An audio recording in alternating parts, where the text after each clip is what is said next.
So I wanted to show how you can add a gradient background behind a photo if you're trying to have text on top of it show up a little bit better. So here's an example of a layout. Um,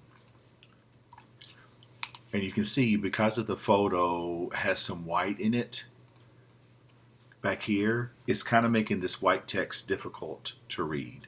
An easy solution is to take a text box. We'll turn my guides back on and fill it with black.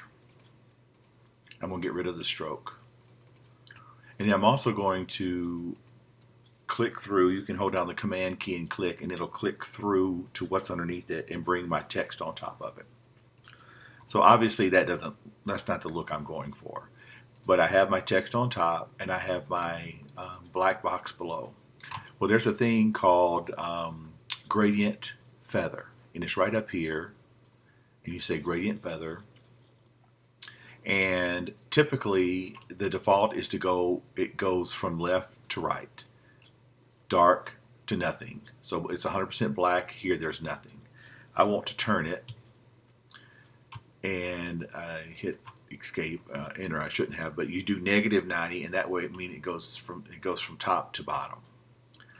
And as I pull this down, you can see it changes.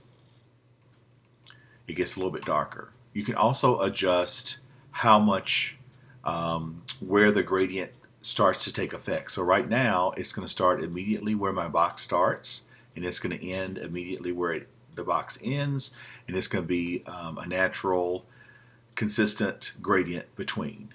I can pull this to the right, and it means that it's going to be 100% black until it gets to about right here. Then it's going to start the gradient.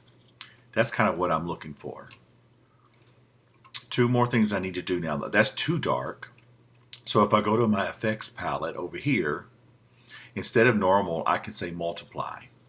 And what multiply does is it just makes the photo behind it darker with my color. And then the last thing I can do is tone down the opacity. You know, this is no opacity. That's what it looked like originally. But you can see, I can still see the photo behind it. But it's just allowing this type right here to stand out a little bit more. So I can adjust this by moving it up. There's going to be less behind it. I can move it down. There's going to be more behind it.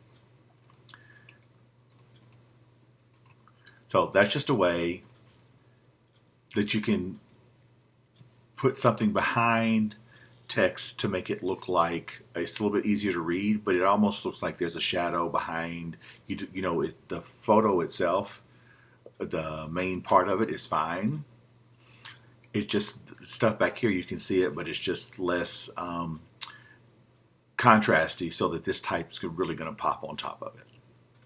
Okay, I hope that helps.